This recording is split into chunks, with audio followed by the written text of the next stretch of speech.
The marble floors of the Moretti mansion gleamed under the crystal chandeliers, each surface polished to perfection for tonight's momentous occasion. I moved through the grand ballroom with practiced efficiency, my worn sneakers silent against the cold stone as I adjusted the final arrangements of white roses and baby's breath. The scent of expensive perfume and cigar smoke already lingered in the air, a preview of the evening to come. My uniform felt heavier today, the plain black dress with its crisp white apron that marked me as what I was. Help. Invisible. Expendable. I tucked a strand of dark hair behind my ear, checking my reflection in the polished silver of a serving tray. 25 years old, and I still looked like the frightened girl who had crossed the border 3 years ago with nothing but a prayer and her grandmother's rosary. "Luna," Maria's sharp voice cut through my thoughts. The head housekeeper appeared around the corner, her gray hair pulled into its usual severe bun, clipboard clutched to her chest like armor. "Table 12 needs new centerpieces." The Rossetti daughter knocked over the vase with her dramatic gesturing. I nodded, hurrying to the supply closet. Tonight was the night that would change everything for the Moretti family, and possibly end my time here. Don Salvatore Moretti, Luca's father, had decreed that his son must choose a bride from among the daughters of their allied families. 100 of the most powerful Mafia families in America had sent their unmarried daughters, each hoping to become the next Mrs. Moretti. The irony wasn't lost on me. While these women competed for the attention of a man they barely knew, I had fallen hopelessly in love with the very person they sought to claim. As I arranged fresh flowers, my mind wandered to the first time I'd seen Luca Moretti. I'd been scrubbing floors in the East Wing when he'd walked past, his presence commanding attention even in casual clothes. Dark hair perfectly styled, green eyes that seemed to see everything, a jawline that could cut glass. He'd paused, looked down at me on my hands and knees, and said simply, "You missed a spot." But he'd smiled when he said it, transforming his entire face from intimidating to devastating. That was 3 years ago. 3 years of stolen glances, brief conversations in passing, and the gradual realization that Luca Moretti was nothing like the cold, calculating man the world saw. He left books in Spanish on the kitchen counter after learning I was teaching myself to read English. He always asked about my family in Mexico, remembering my youngest brother's name and my mother's arthritis. When I'd caught a terrible flu last winter, he'd personally driven to the pharmacy at midnight to get my medicine. But tonight, all of that would end. He would choose one of those beautiful, educated, wealthy women, and I would return to Mexico with enough money saved to start a small business. It was what I'd always planned, what I should want. The sound of expensive heels clicking against marble announced the arrival of the first guests. I peeked through the service door, watching as a stunning blonde in a red Valentino gown swept into the ballroom, diamonds glittering at her throat and ears. Behind her came a brunette in emerald silk, then a redhead in midnight blue. Each more beautiful than the last, each carrying herself with the confidence that came from generational wealth and power. These were Luca's peers, his equals.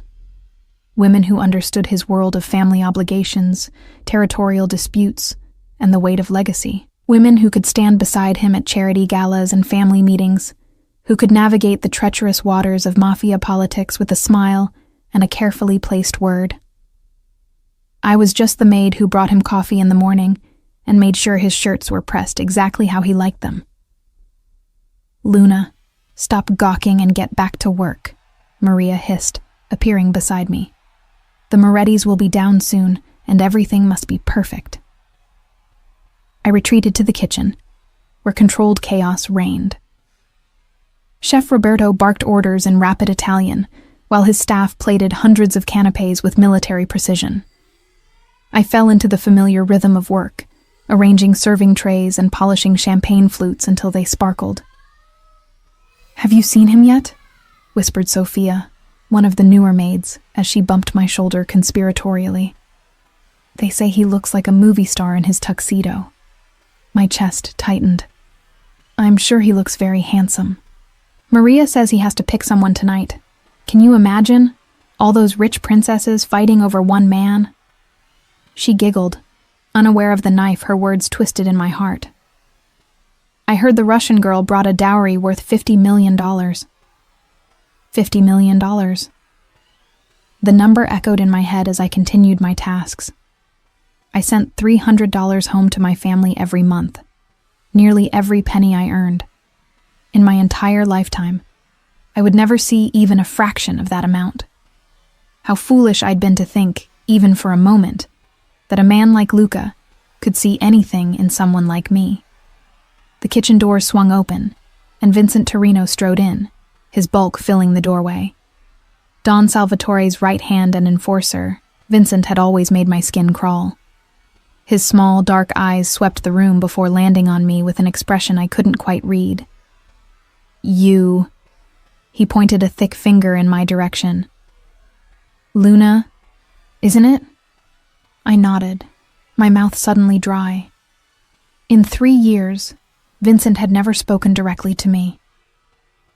Don Salvatore wants to see you in his study, now. The champagne flute I'd been polishing slipped from my nervous fingers, shattering against the floor. Around me, the kitchen fell silent, except for the hiss of sautéing onions and the distant sound of arriving guests. Clean that up first, Vincent added with cold amusement. Can't have the help leaving messes. My hand shook as I swept up the broken glass, each shard catching the overhead lights like tiny accusations. Why would Don Salvatore want to see me tonight of all nights? Had I done something wrong? Was I being fired? The walk to his study felt like a death march. My footsteps echoed in the marble hallway, past portraits of stern-faced Moretti ancestors who seemed to judge me with their painted eyes. I paused outside the heavy oak door, smoothing my uniform and taking a deep breath before knocking. Enter. Don Salvatore sat behind his massive desk, looking frailer than I'd seen him since his heart attack 6 months ago. His once powerful frame had withered, but his eyes remained sharp as a hawk's. Beside him stood Luca, magnificent in his black tuxedo, his hands clasped behind his back. He didn't look at me when I entered. Luna, Don Salvatore's voice carried the rasp of a lifetime smoker. You've been with our family for 3 years. Yes, sir. My voice came out as barely a whisper. You've been faithful, hard-working, discreet. He leaned forward, studying me with those penetrating eyes. These are rare qualities. I remained silent, unsure where this conversation was heading. My son faces an important decision tonight, he continued. He must choose a wife from among our allies' daughters. It is tradition. It is business. It is survival. My heart cracked a little more with each word. Beside him, Luca's jaw tightened almost imperceptibly. But tradition sometimes blinds us to what is truly valuable, Don Salvatore said slowly. What we have right in front of us. The old man's words hung in the air like smoke. I glanced at Luca, who finally met my eyes. Something passed between us in that moment, a look so intense it made my knees weak. Pain, longing, and something that looked almost like desperation. You may go. Don Salvatore dismissed me with a wave of his hand. The evening awaits. I curtsied awkwardly and turned to leave, my mind reeling from the cryptic conversation. But as I reached the door, Luca's voice stopped me. Luna. I turned back, hope blooming foolishly in my chest. You look beautiful tonight, he said softly, his green eyes holding mine. You always do. Heat flooded my cheeks as I mumbled a thank you and fled the room. In the hallway, I pressed my back against the cool wall, trying to calm my racing heart. What had just happened? Why had Don Salvatore wanted to see me? And why had Luca looked at me like I mattered? The sound of approaching voices forced me back into motion. I hurried toward the kitchen, but not before catching a glimpse of the ballroom through the main doors. It was a fairy tale scene. Hundreds of guests in designer gowns and perfect tuxedos, champagne flowing like water, and at the center of it all, the most eligible bachelor in the criminal underworld. Soon, he would choose his bride from among the beautiful, accomplished women who filled that glittering room. And I would go back to being invisible, just another servant in the shadows of their perfect world.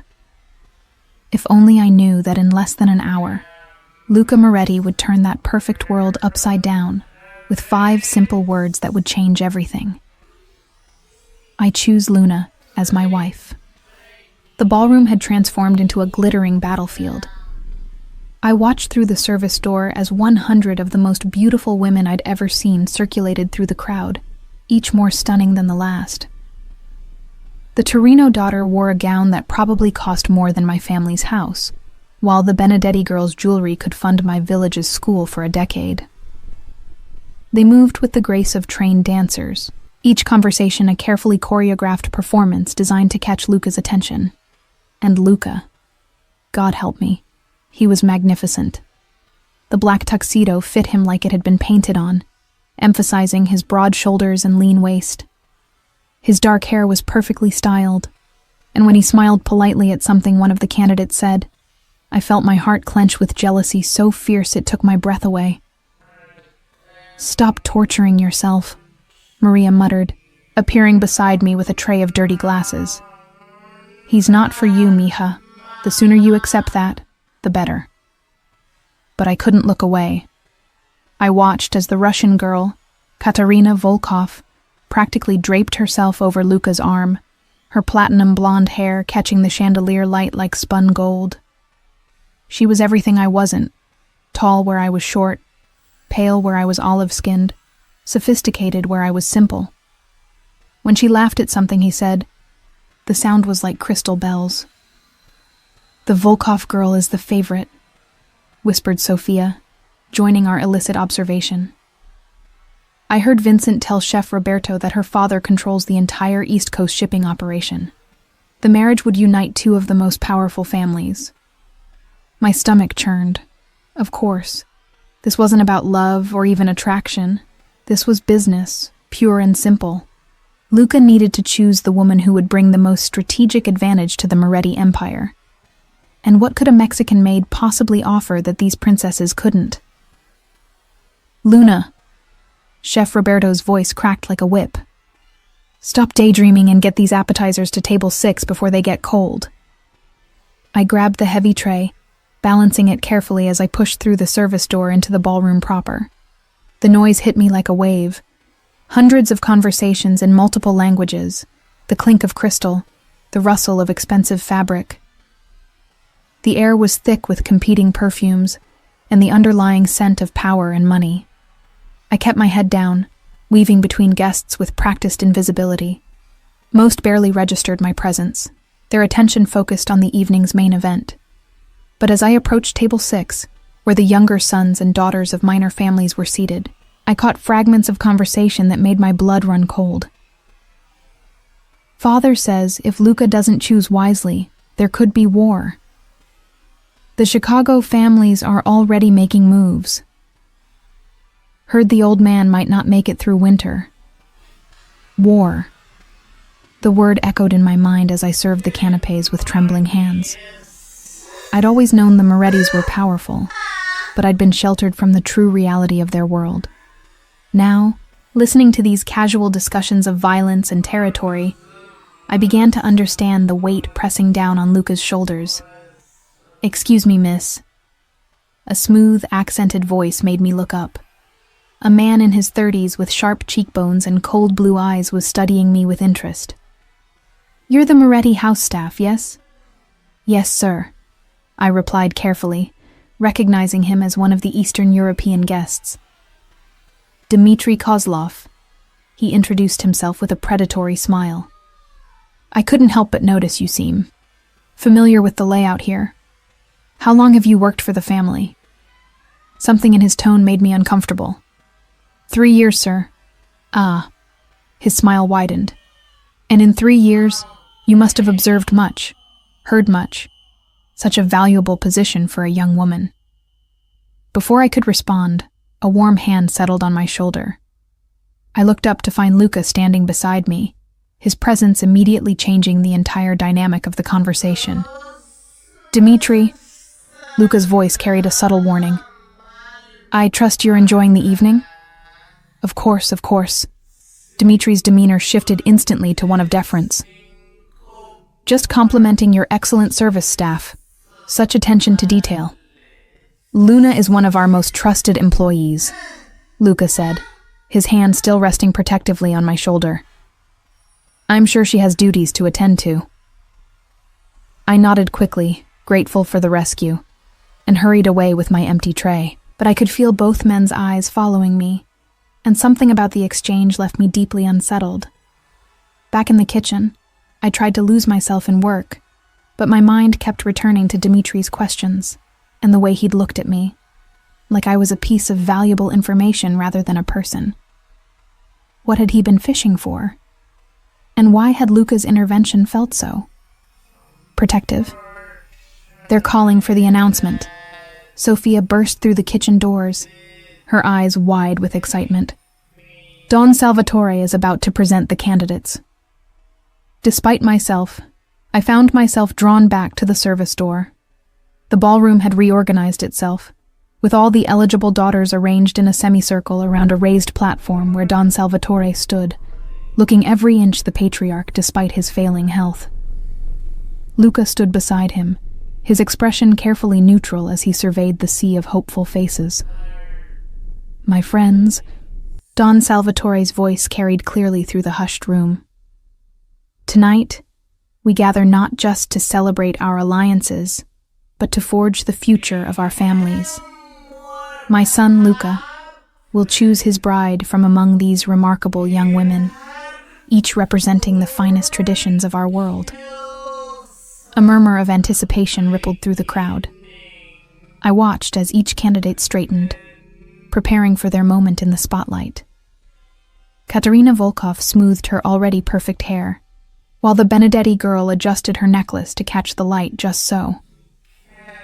The choice he makes tonight will determine not just his personal happiness, but the direction of our family's legacy for generations to come, Don Salvatore continued. "It is a decision that cannot be made lightly." My heart hammered against my ribs as I watched Luca step forward. This was it. In moments, he would choose his future wife, and my foolish dreams would finally be laid to rest. But instead of approaching any of the beautiful women arrayed before him, Luca turned toward the back of the room. His eyes swept the crowd, searching, until they found mine through the crack in the service door. "Father," he said, his voice carrying clearly in the sudden silence. "I have made my choice." A collective intake of breath filled the ballroom. The candidates preened, each certain they were about to be selected. Katerina Volkov stepped forward slightly, her smile triumphant. "Bring her here," Luca said, still looking directly at me. Vincent appeared as if from nowhere, his bulk filling the doorway to the service area. "Come," he ordered gruffly. "Now." My legs felt like water as I followed Vincent through the ballroom. Every eye in the room tracked our movement, confusion rippling through the crowd as they tried to understand what was happening. The candidates' expressions shifted from confidence to bewilderment as I passed them in my simple black uniform. I reached the platform on shaking legs, acutely aware of how I must look in my plain work dress among all this finery. Don Salvatore's expression was unreadable, while Vincent looked like he'd swallowed something sour. But Luca looked at me like I was the only person in the room. "This is Luna Reyes," he announced to the stunned assembly. "She has served our family faithfully for 3 years. She is kind, intelligent, hardworking, and honest, qualities that are worth more than all the gold in the world." The silence was deafening. I could feel the shock and outrage radiating from the crowd like heat from a fire. Katerina Volkov's face had gone white with fury, while her father's expression promised violence. "She is also," Luca continued, taking my trembling hand in his strong, warm one. the woman I love, and if she will have me, she will be my wife. The ballroom erupted. Shouts of outrage in multiple languages filled the air as chairs scraped back and voices rose in anger. I stood frozen in the center of the chaos, Luca's hand my only anchor to reality. This is an insult! Katerina's father stepped forward, his face purple with rage. You shame all our families with this mockery. No! Luca's voice cut through the noise like a blade. I honor them by choosing with my heart instead of my ledger book. Vincent moved closer to the platform, his hand resting meaningfully inside his jacket. Around the room, other men made similar gestures, the threat of violence suddenly very real. Luca. Don Salvatore's voice was quietly dangerous. You understand what you're doing. I do, Papa. Luca squeezed my hand tighter. I understand perfectly. The old man studied his son for a long moment, then shifted his gaze to me. And you, girl? Do you understand what you're agreeing to? I found my voice at last, though it came out as barely a whisper. I don't understand any of this. Luca turned to face me fully, his green eyes intense with emotion. Luna, I love you. I've loved you since the day you told me my tie was crooked and then had the courage to fix it yourself. I love your laugh, your kindness to everyone you meet, the way you sing while you work. I love that you send every penny home to your family, that you cry during sad movies, that you're not afraid to tell me when I'm being unreasonable. Tears blurred my vision as his words washed over me. But Luca, I'm nobody. I'm just... You're everything. He interrupted firmly. You're the only thing that matters. The chaos around us continued to rage, but in that moment, it felt like we were alone in the eye of a hurricane. Luca raised our joined hands to his lips, pressing a gentle kiss to my knuckles. Will you marry me, Luna Reyes? He asked softly. Will you let me spend my life trying to deserve you? Through my tears, I saw the hope and vulnerability in his eyes. This powerful, dangerous man was laying his heart bare in front of hundreds of people, risking everything for a Mexican maid who couldn't offer him anything but love. But maybe, just maybe, love was enough. Yes, I whispered, then louder. Yes. The word yes had barely left my lips when the ballroom exploded into chaos. Katerina Volkov let out a shriek of rage that could have shattered crystal, while her father began shouting in rapid Russian, his face approaching an alarming shade of purple. The other candidates and their families weren't far behind, their outrage mixing into a cacophony of multiple languages, all expressing the same sentiment. This was an unforgivable insult.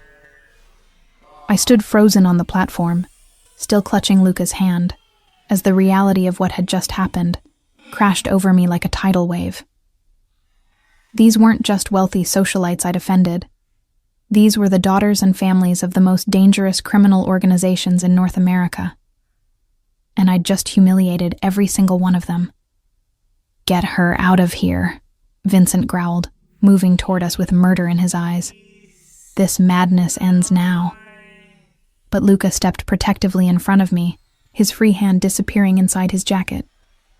Touch her, Vincent, and it'll be the last thing you do. You think you can threaten me, boy? Vincent's voice was deadly calm. I've been protecting this family since before you could walk. I won't let you destroy everything your father built for some Mexican whore. The slur hit me like a physical blow, but before I could react, Luca moved. One moment Vincent was standing, the next he was on his knees. Luca's gun pressed against his temple with such speed, I barely saw it happen. Apologize. Luca's voice was arctic. Now. The ballroom had gone silent again, everyone holding their breath as they watched the heir to the Moretti Empire hold a gun to his father's most trusted advisor. Don Salvatore remained seated, his expression unreadable, making no move to intervene. I apologize. Vincent ground out through clenched teeth, the words clearly bitter in his mouth. Luca holstered his weapon and helped Vincent to his feet with mock courtesy. Good. Now perhaps we can discuss this like civilized people. Civilized? Dmitry Kozlov stepped forward, his earlier friendliness replaced by cold calculation. There is nothing civilized about this farce. You humiliate our daughters, insult our families, and for what? A servant girl who probably can't even read? I can read, I said quietly, finding my voice at last. In 3 languages. Dimitri's eyebrows rose in surprise, but Katerina wasn't finished. She pushed through the crowd, her designer gown rustling with each aggressive step. You think you've won something? She spat, her accent thickening with rage. You think love is enough to protect you in our world? You're about to learn how wrong you are. Is that a threat? Luca's voice carried a dangerous edge that made several people step back. It's a promise, Katerina's father interjected. You've made enemies tonight, Moretti. Powerful enemies. That girl will be dead within the week. The casual way he spoke of my murder sent ice through my veins. I'd known the Morettis were involved in dangerous business, but I'd never truly understood the constant threat of death that surrounded their world. Now I was being dragged into it, all because of 5 foolish words. Yes, I will marry you. Enough. Don Salvatore's voice cut through the threats and posturing like a knife. The old man rose slowly from his chair, and despite his frail appearance, every person in the room gave him their complete attention. My son has made his choice. Whether it was wise or foolish remains to be seen, but it is done. Salvatore, Giuseppe Benedetti, one of the most powerful men in the room, stepped forward. Surely you're not going to allow this to stand. Our agreement was that my son would choose a bride tonight, Don Salvatore interrupted. He has done so. I made no promises about which bride he would select. The technical truth of his words sparked fresh outrage, but the old man wasn't finished. However, he continued, his gaze settling on me with uncomfortable intensity, the girl must prove herself worthy of the Moretti name. If she cannot adapt to our world, if she becomes a liability rather than an asset. He left the sentence hanging, but the implication was clear. What kind of proof? Luca demanded, moving protectively closer to me. She will live as one of us for 6 months, Don Salvatore declared. She will learn our ways, our customs, our business. If at the end of that time she has proven herself capable of being a Don's wife, the marriage will proceed with my blessing. And if she fails?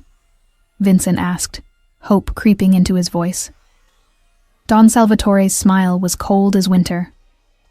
Then the engagement will be dissolved, and Luca will choose again from tonight's candidates. My stomach dropped. 6 months. I had 6 months to transform from a simple maid into someone capable of standing beside one of the most powerful men in the criminal underworld.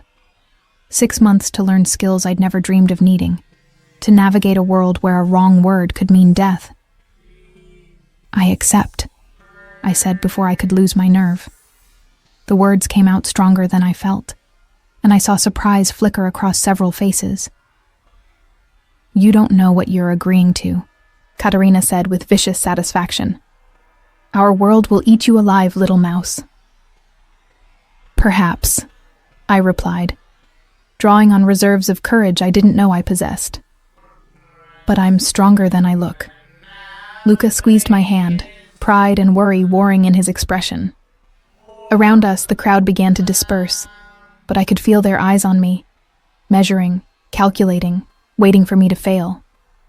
The candidates and their families left with barely concealed hostility, their departure more like a strategic retreat than a surrender. As the ballroom emptied, I found myself alone with the Moretti family and their closest associates.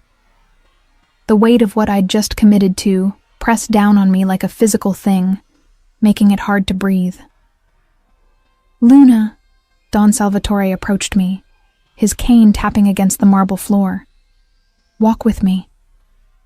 I glanced at Luca, who nodded encouragingly, though I could see the tension in his shoulders. The old man led me out onto one of the mansion's many terraces, where the night air carried the scent of jasmine and the distant sound of the ocean. "Tell me," he said, settling onto a stone bench with a sigh of exhaustion. "Why do you love my son?" The question caught me off guard. I'd expected threats, warnings, perhaps tests of loyalty, not this gentle inquiry that seemed to pierce straight to my heart. "Because he sees me," I said finally. "In a world where I'm invisible to most people, he sees me. He remembers my brother's name, asks about my mother's health, notices when I'm sad. He's kind without expecting anything in return. And the power, the money, the status that comes with being his wife?" I shook my head. "I didn't know he was anything more than your son until tonight. I fell in love with the man who brings me books, who argues with me about movies, who makes me laugh until my sides hurt." Don Salvatore studied me in the moonlight, his expression unreadable. "You understand that kindness is often seen as weakness in our world?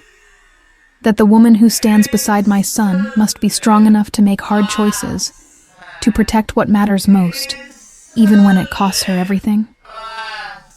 I sent my 15-year-old brother to school, instead of to work in the fields," I said quietly. "I left everything I knew to come to a foreign country, so my family could have a better life. I've been strong my whole life, Don Salvatore. I'm just not sure I know how to be your kind of strong." "My kind of strong," he repeated thoughtfully. "And what kind is that?" "The kind that can order someone's death over dinner," I whispered. "The kind that can smile while planning someone's destruction. The kind that can choose duty over love, power over conscience." The old man was quiet for a long moment, and I wondered if I'd just sealed my fate with my honesty. "My wife," he said finally, "was a baker's daughter from Sicily, barely spoke English when I brought her to America. The other wives, they scorned her, said she wasn't good enough for a man like me." I looked at him in surprise. I'd seen portraits of the late Mrs. Moretti throughout the house. A beautiful woman with kind eyes and a gentle smile. "Maria was never comfortable with the violence," he continued. "Never learned to enjoy the power or the fear. But she had something more valuable than either of those things." "What?" "She had the courage to humanize me, to remind me that beneath the dawn, the patriarch, the killer, there was still a man capable of love. His eyes, so like Luca's, fixed on mine. That is the kind of strength my son needs, Luna. Not the ability to be ruthless, but the wisdom to know when mercy is more powerful than vengeance." Before I could respond, footsteps announced Luca's approach. He appeared at the terrace doors, relief flooding his face when he saw me unharmed. "Papa, you're not interrogating my fiancé, are you?" "Just getting to know the girl who stole my son's heart," Don Salvatore replied, rising stiffly from the bench. "I approve of your choice, Luca, but the next 6 months will test both of you in ways you cannot imagine." As the old man made his way back inside, Luca gathered me into his arms, holding me close against his chest. I could feel his heart beating rapidly beneath his tuxedo jacket. "I'm sorry," he murmured into my hair. "I'm sorry for throwing you into this without warning, for putting you in danger, for asking you to give up your quiet life for this chaos. Are you taking it back?" I asked, pulling away to look at his face. "Never," he said fiercely. "Not if you'll have me. Not if you can forgive me for being selfish enough to want you despite the risks." I reached up to cup his face in my hands, this beautiful, dangerous man who had just upended both our lives for love. "Then we have 6 months to figure out how to make this work," I said. 6 months for you to teach me how to be worthy of the Moretti name." "You're already worthy," he said, leaning down to rest his forehead against mine. "You're more than worthy. You're everything I never knew I needed." As he kissed me there in the moonlight, with the weight of 100 threats hanging over our heads and an impossible future stretching before us, I tried to memorize the moment, because I had a feeling that the next 6 months would test not just my ability to adapt to his world, but our love's power to survive in it.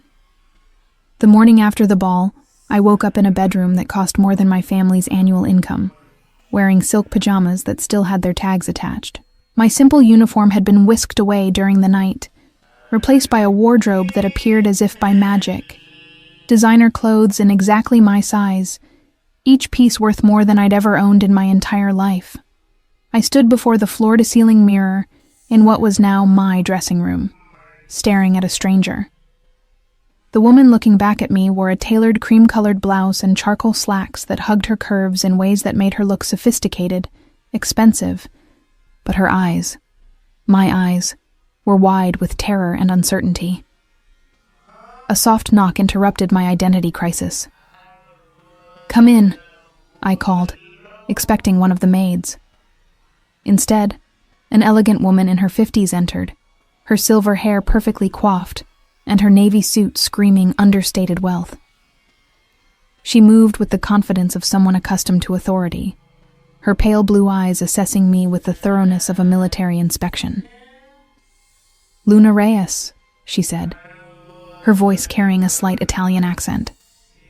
"I am Francesca Romano, your etiquette instructor. We have 6 months to transform you from a servant into a Don's wife. I suggest we begin immediately." My stomach dropped. "Transform me?" "Everything must change," Francesca said matter-of-factly, circling me like a predator sizing up prey. "Your posture, your speech patterns, your knowledge of our customs and traditions. You must learn to host dinner parties for 50 people, to conduct yourself at charity galas, to spot a federal agent at 50 paces." "Spot federal agents?" My voice came out as a squeak. Francesca's smile was sharp as a blade. "My dear girl, you're about to become the wife of one of the most wanted men in America. The FBI would love nothing more than to turn you into an informant. You must learn to recognize their tactics, their approaches, their weaknesses." The weight of my new reality pressed down on me like a physical thing. This wasn't just about learning proper etiquette and fashion. I was being trained to become a criminal's wife, to participate in a world of violence and illegal activities. "I can't," I whispered, sinking onto the velvet bench at the foot of the bed. "I can't do this. I'm not built for this world." "You think Maria Moretti was built for it?" Francesca asked, settling beside me with surprising gentleness. "She was younger than you when she married Salvatore, barely spoke English, terrified of her own shadow, but she learned, adapted, became one of the strongest women I've ever known." "What happened to her?" "Cancer, 3 years ago." Francesca's expression softened. "But she died knowing she had raised a son who understood the difference between power and cruelty, between leadership and tyranny. That was her greatest achievement." Before I could respond, another knock echoed through the room. This time it was Luca, looking devastating in a charcoal suit despite the early hour. His eyes found mine immediately, concern flickering across his features. "How is our student adapting?" he asked Francesca, but his gaze never left my face. "She's overwhelmed," Francesca replied honestly. "Which is understandable, but she has potential. Good bone structure, natural grace when she's not terrified, and intelligence in her eyes."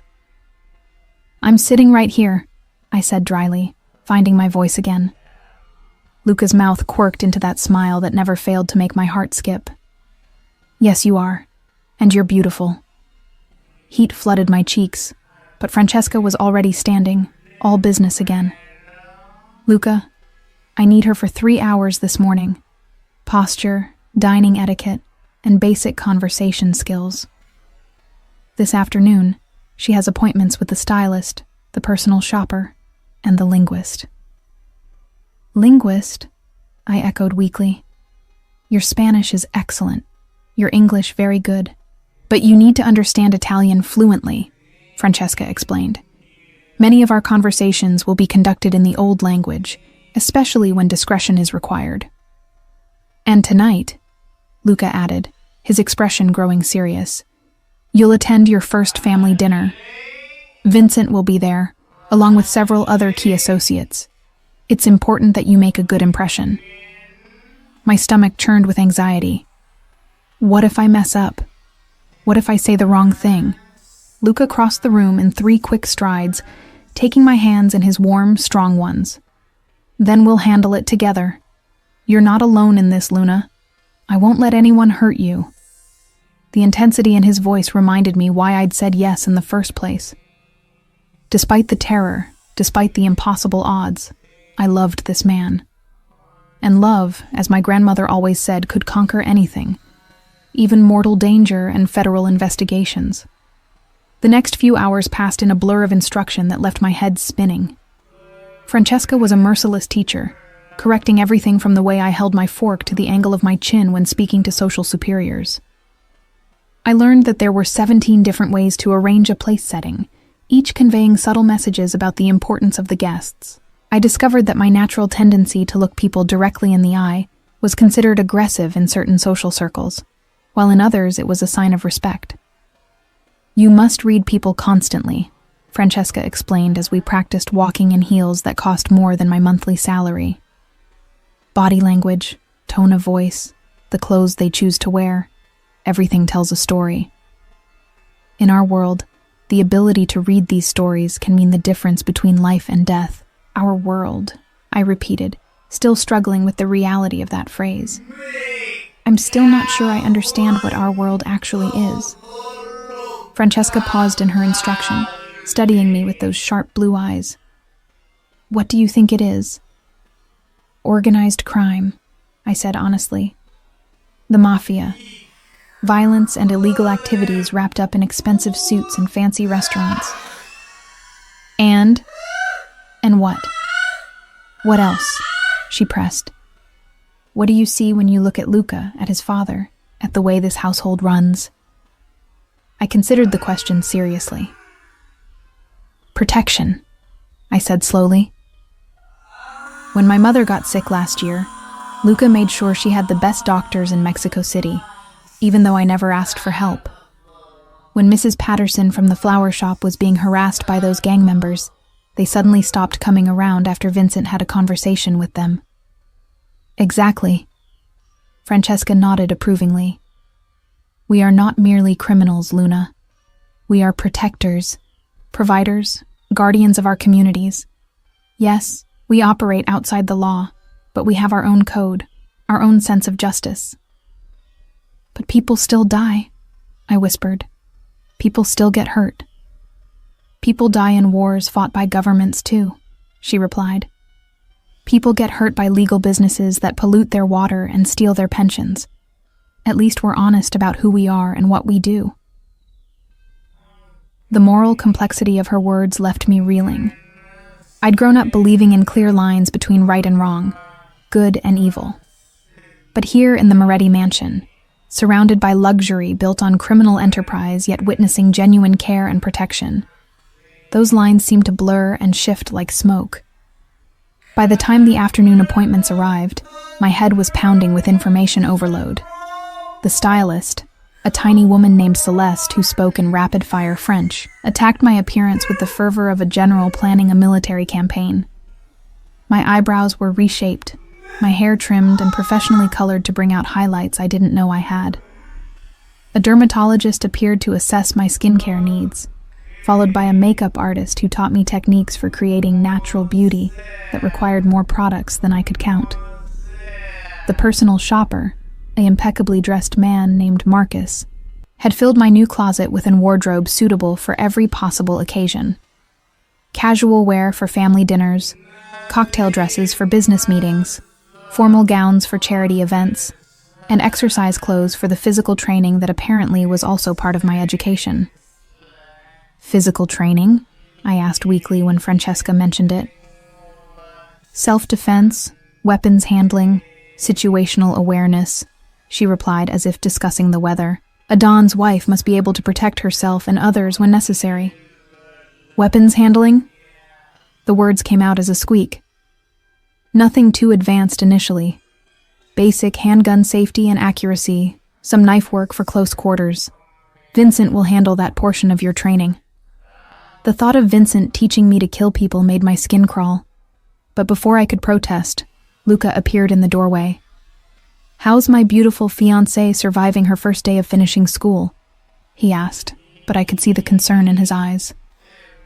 "She's overwhelmed but resilient," Francesca answered for me, which is exactly what we expected. "Luna, you have 2 hours to rest before we need to prepare you for dinner. I suggest you use the time wisely." As Francesca swept out of the room, Luca settled beside me on the sofa, pulling me against his side with gentle hands. "Talk to me," he said softly. "What's going through your head?" "This morning I was a maid who sent money home to her family," I said, my voice muffled against his shoulder. "Tonight I'll be dining with men who've probably killed people, discussing business that could put me in federal prison." "You don't have to discuss business," Luca assured me. "You just have to be present, be charming, show them that you belong at my side." "But do I?" I pulled away to look at his face. "Belong at your side, I mean. Francesca is trying to turn me into someone I'm not, teaching me to be someone I'm not sure I can be." Luca cupped my face in his hands, his green eyes intense with emotion. "I fell in love with Luna Reyes, the woman who sings while she works, who cries at sad movies, who stands up to me when I'm being unreasonable. I don't want you to become someone else. I just want you to learn how to protect yourself in my world." "Your world," I repeated. "Will it ever become our world? That depends on you," he said honestly. "On whether you can find a way to be yourself while adapting to the realities of this life. It won't be easy, Luna. There will be times when you'll have to make choices that go against everything you were taught. Times when survival requires compromise. And if I can't, if I fail your father's test," something dark and dangerous flashed in his eyes, "then we'll find another way. I won't lose you, Luna. Not to my father's expectations. Not to this world's demands. Not to anything." The fierce conviction in his voice sent shivers down my spine. This was the man the criminal underworld feared, the heir to an empire built on violence and power. But he was also the man who brought me books and remembered my family's names, the man who was willing to risk everything for love. "Teach me," I said finally. "Not how to be someone else, but how to be myself in your world. Show me how to survive this without losing who I am." His smile was brilliant as he leaned down to kiss me, soft and sweet and full of promise. "We'll figure it out together," he murmured against my lips. "Starting with tonight." As he left to prepare for the evening, I remained on the sofa, staring out at the perfectly manicured gardens, where armed guards patrolled in careful patterns. In 6 months, I would either be planning my wedding to the most dangerous man I'd ever met, or I'd be planning my escape from a world that might already have changed me beyond recognition. Either way, there was no going back to the simple life I'd known.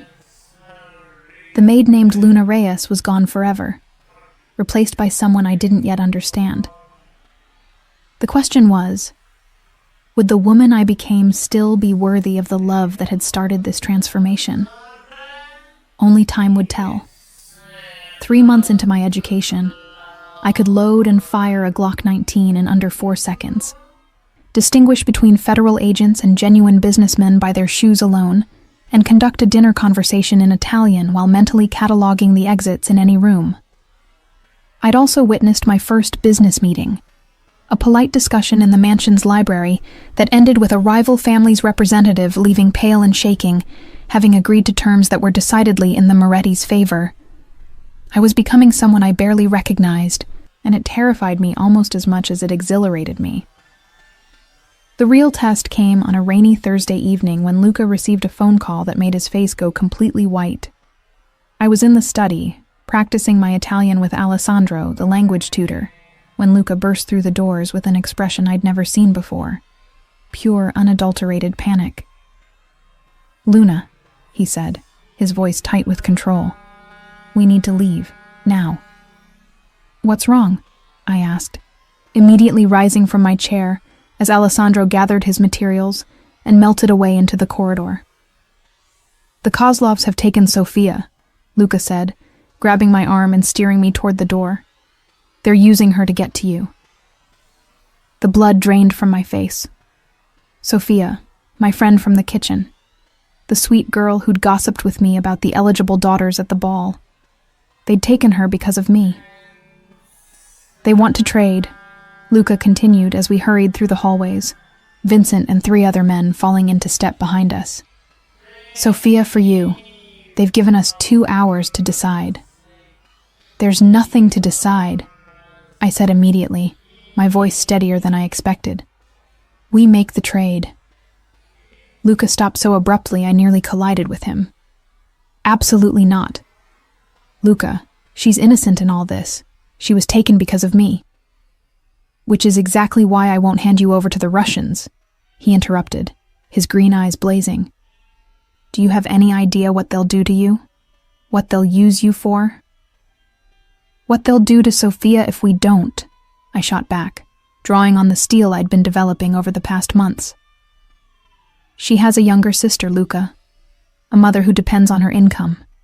You think I can live with myself knowing she died because I was too much of a coward to—" "This isn't about courage," Vincent interjected roughly.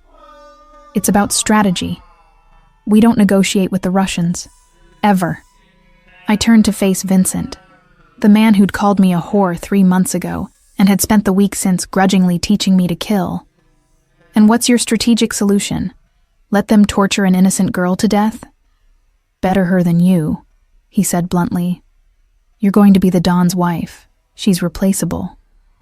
The casual cruelty of his words hit me like a physical blow, but instead of cowering, I felt something cold and hard crystallize in my chest.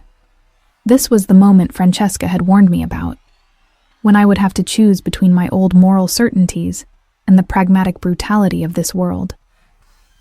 "No," I said quietly. "No one is replaceable." Don Salvatore appeared at the end of the hallway, moving faster than I'd seen him move in months. His face was grim as he approached our group. "The Russians are getting bold," he said without preamble. "They think our family has gone soft, that a Mexican maid has weakened our resolve." "Papa," Luca began, but the old man held up a hand. "They're wrong," Don Salvatore continued, his eyes fixed on me.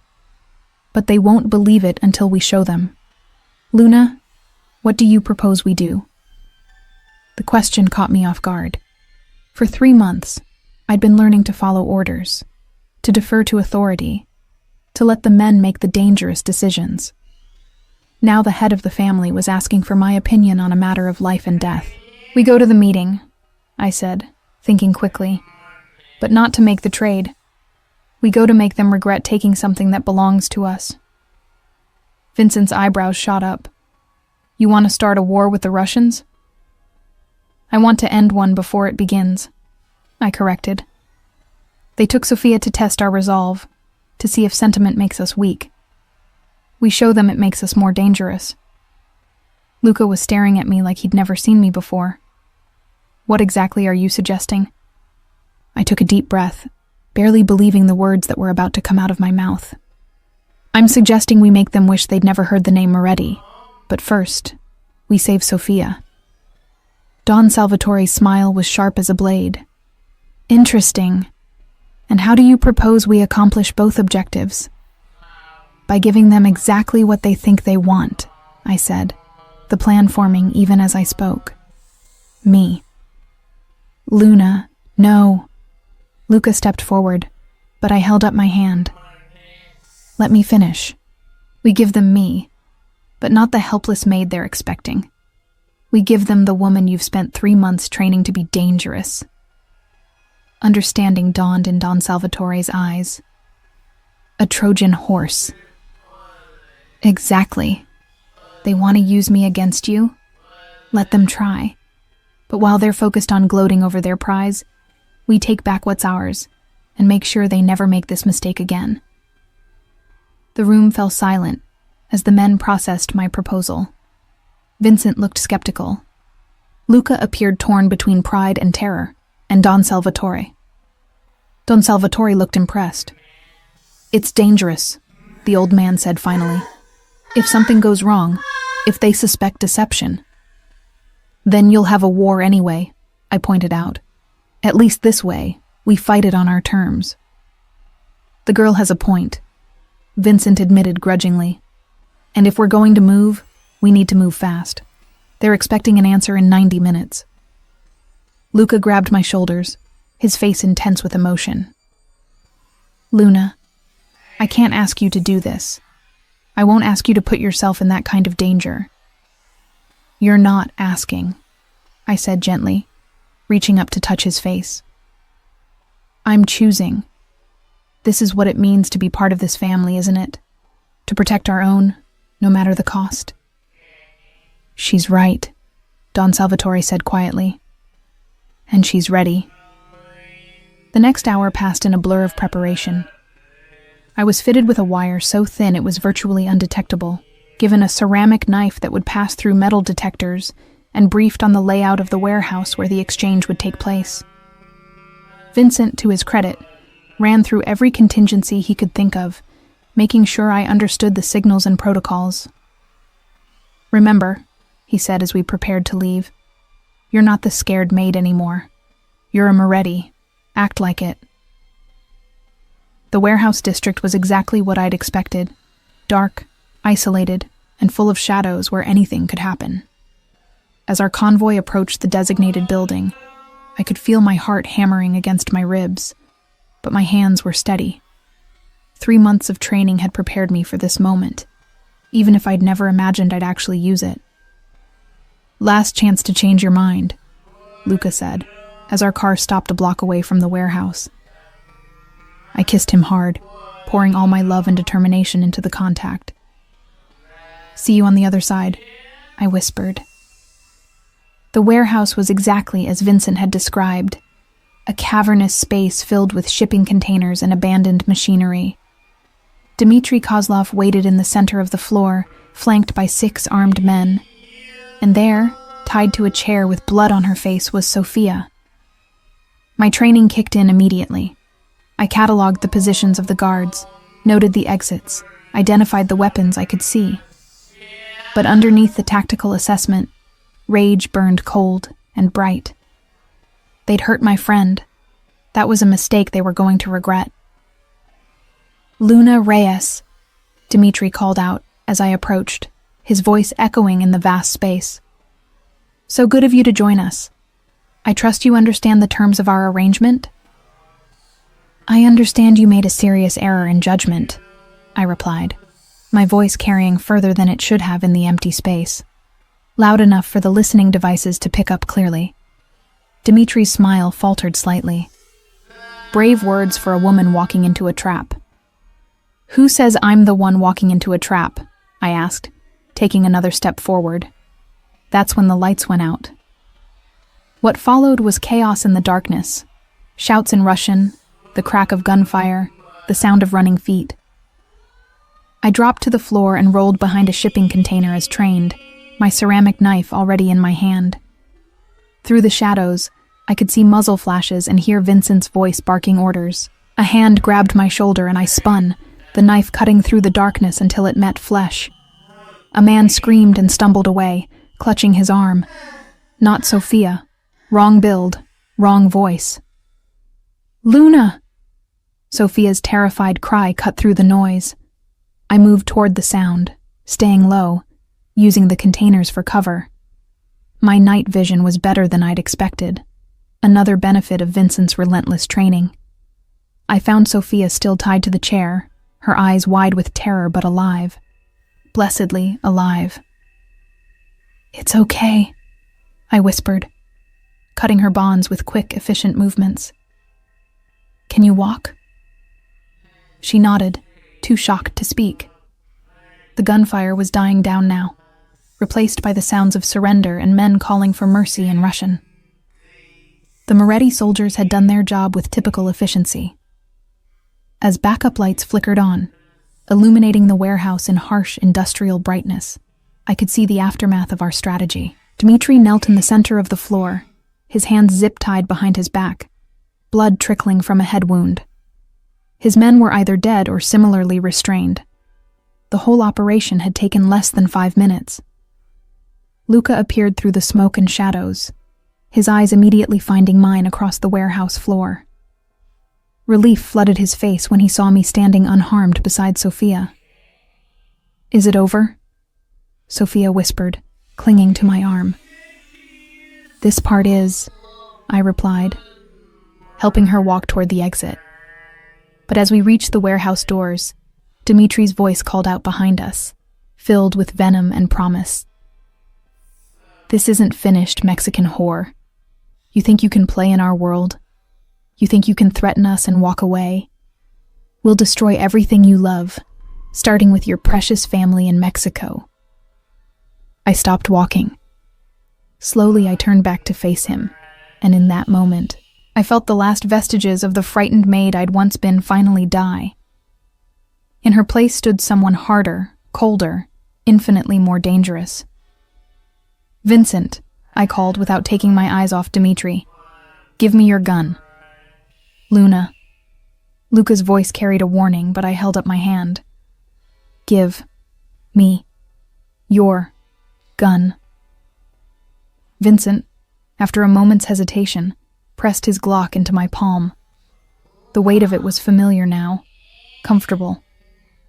I walked back to where Dmitri knelt, the weapon held steady in my grip. "You made 2 mistakes tonight," I said, my voice carrying clearly in the sudden silence. "First, you took someone under my protection. Second, you threatened my family." I pressed the barrel of the gun against his forehead, watching his eyes widen with the realization that the woman standing before him was not the terrified servant he'd expected. "Please," he whispered. "I have children." "So does Sophia," I replied. "So will I someday. The difference is, my children will grow up knowing that their mother protected the people she loved." I pulled the trigger. The sound echoed through the warehouse like thunder, followed by absolute silence. Dimitri's body slumped forward, blood pooling beneath his head on the concrete floor. I handed the gun back to Vincent, my hands perfectly steady, and walked to where Luka stood staring at me with an expression I couldn't quite read. "Ready to go home?" I asked. He nodded slowly, something like awe in his eyes. "More than ready." As we left the warehouse, Sophia safely between us and the problem of the Russian threat permanently resolved, I realized that Don Salvatore's test was over.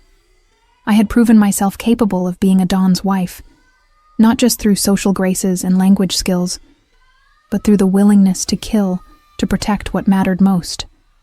The woman who walked out of that warehouse was not the same person who had entered it an hour before. She was someone harder, more dangerous, perfectly suited to stand beside the most powerful man in the criminal underworld.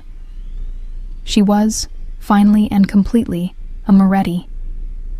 6 weeks later, I stood in the same ballroom where Luka had first declared his love for me, but this time I wasn't wearing a maid's uniform. The wedding dress was a masterpiece of Italian craftsmanship, ivory silk that flowed like water, hand-sewn pearls that caught the light with every movement, and a train that seemed to go on forever. The same women who had sneered at me 6 months ago now curtsied when I passed, their daughters eyeing me with a mixture of fear and grudging respect. I had become everything they'd never imagined possible. The Mexican maid who'd risen to become the most powerful woman in organized crime. "You look beautiful, mija," my mother whispered in Spanish, tears streaming down her face as she adjusted my veil. She'd flown in from Mexico City the week before, still overwhelmed by the opulent world her daughter now inhabited. "Your father would be so proud." "I hope so, Mama," I replied, squeezing her hand. "I hope I'm still the daughter he raised." The truth was, I wasn't entirely sure anymore. The woman looking back at me from the mirror was polished, confident, dangerous in ways my parents could never have imagined. I'd killed a man 6 weeks ago and felt no remorse, only satisfaction that the threat to my family had been eliminated.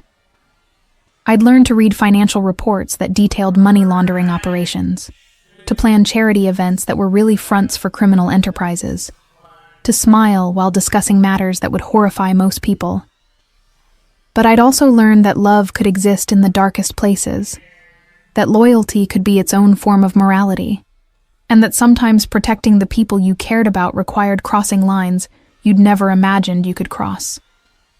"It's time," Francesca announced from the doorway, looking elegant in navy blue silk. Over the past 6 months, she'd become more than my instructor. She'd become something like a mother figure, guiding me through the transformation from servant to queen. The ballroom had been transformed into something from a fairy tale. White roses and baby's breath cascaded from every surface. Crystal chandeliers cast rainbow prisms across the marble floor, and a string quartet played softly in the corner. But what struck me most was the guest list.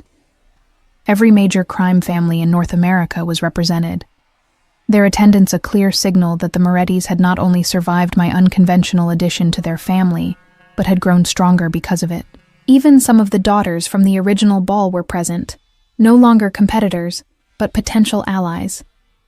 Katerina Volkov had married into the Chicago organization and sent a wedding gift worth more than most people's houses, a peace offering that acknowledged my position in the hierarchy.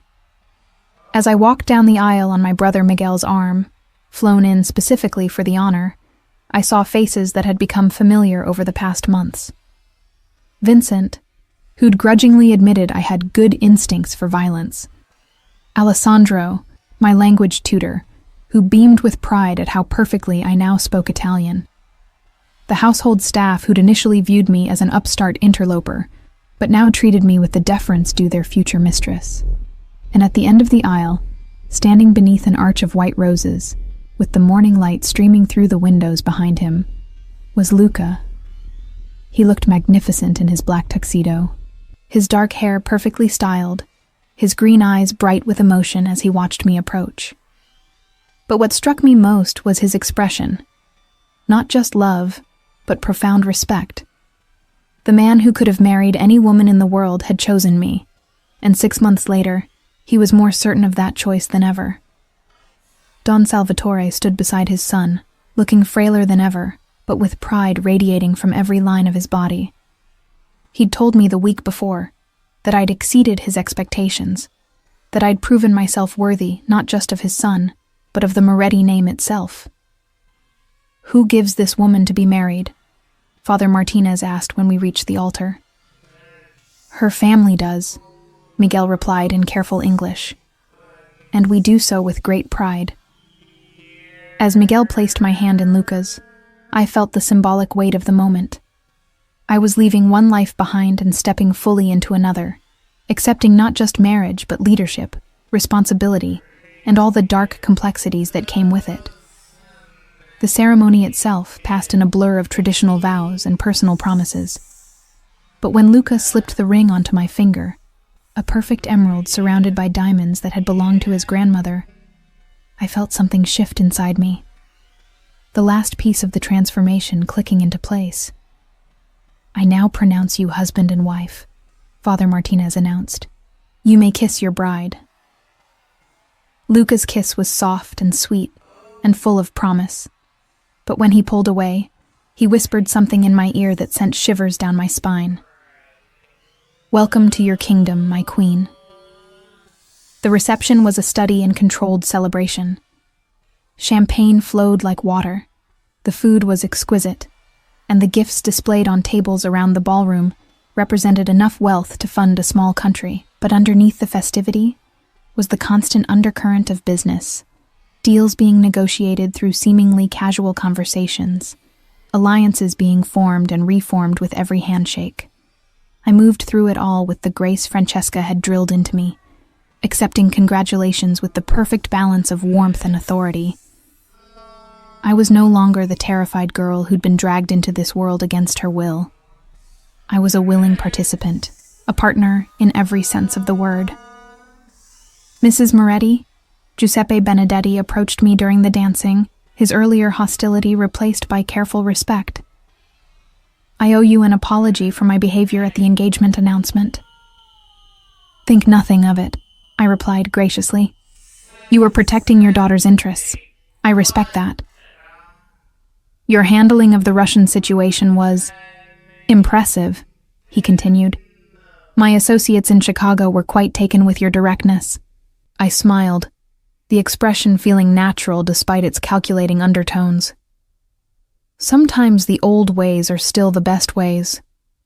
He nodded approvingly and moved away, but not before I caught him speaking quietly to his son about new leadership and changing times.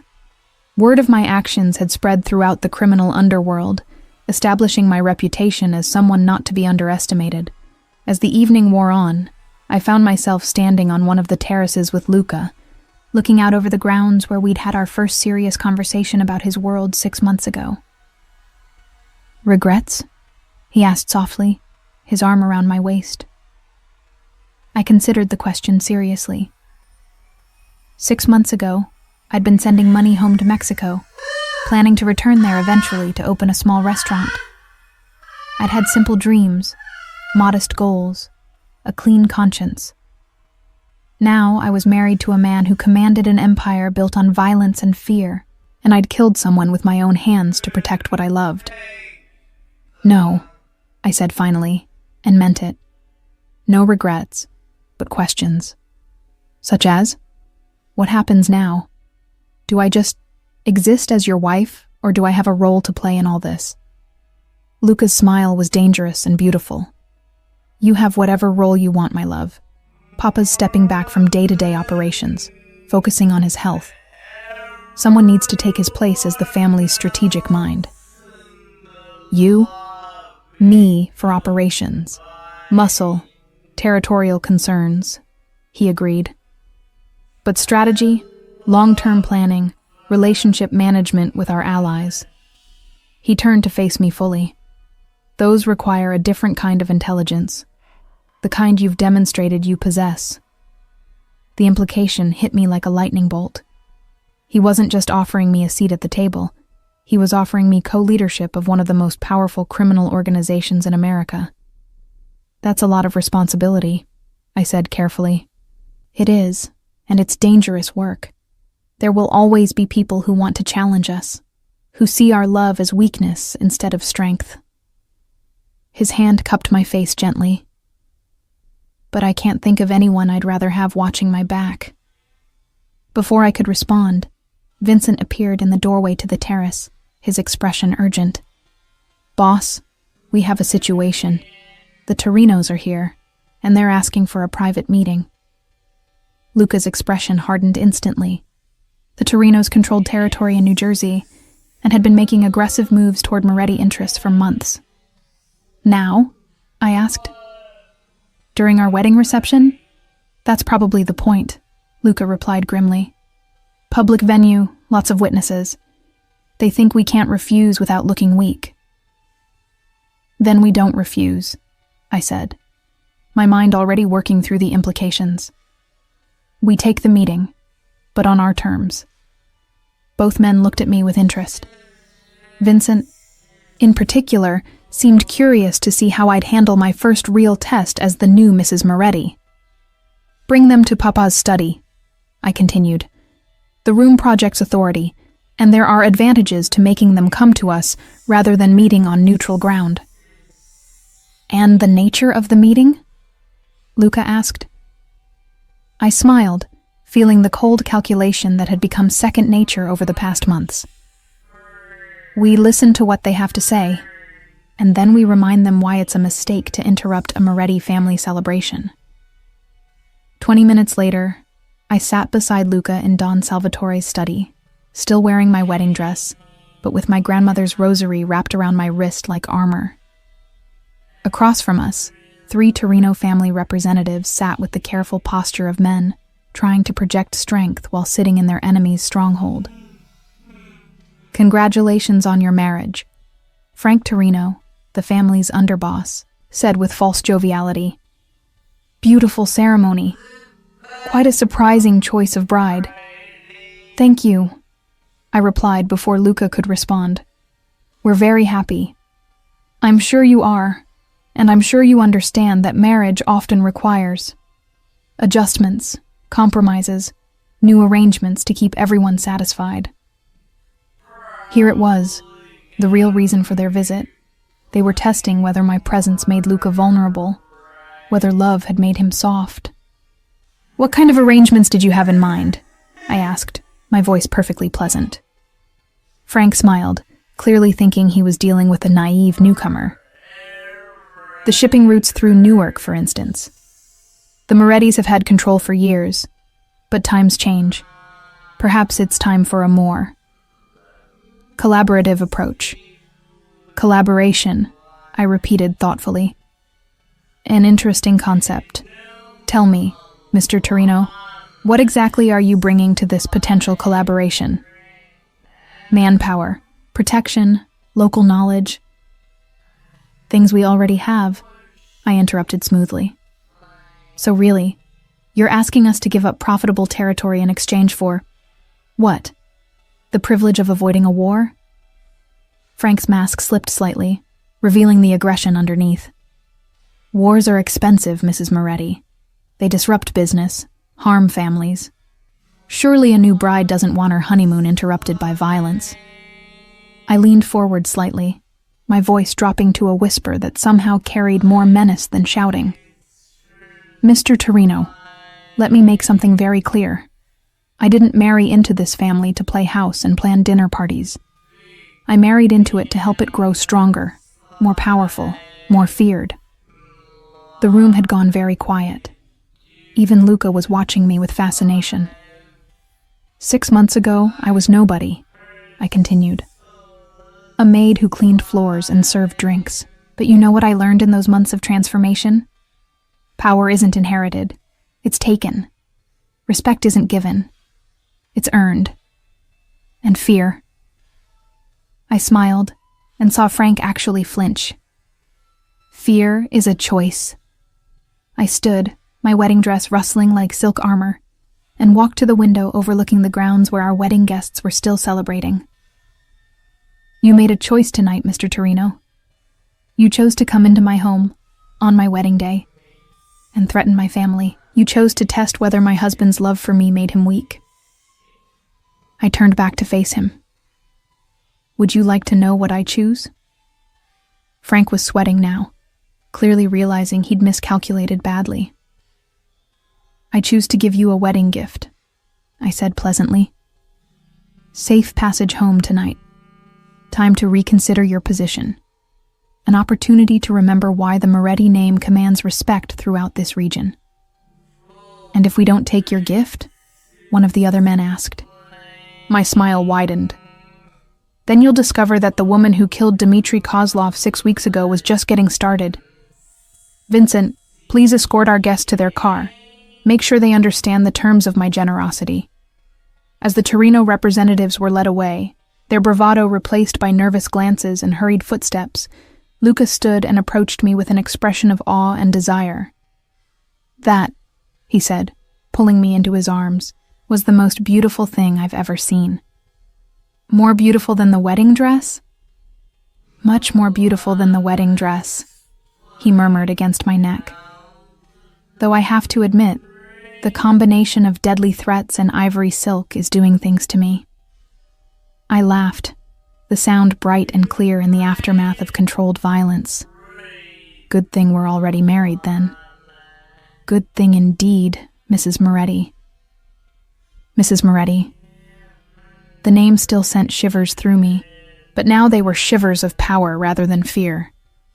I'd found my place in this dark, dangerous world, not by becoming someone else, but by becoming the fullest, strongest version of myself. As we rejoined our wedding reception, I caught sight of my reflection in one of the ballroom's mirrors. The woman looking back at me was radiant in her wedding gown, confident in her new role, ready for whatever challenges lay ahead. She bore little resemblance to the terrified maid who'd accidentally sent an ultrasound to the wrong number 6 months ago. But in her eyes, my eyes, I could still see traces of the girl who'd crossed the border, with nothing but hope and determination. She was still there, still part of who I'd become, still driving me to protect the people I loved and fight for what I believed in. The only difference was that now I had the power to win those fights, and I intended to use it.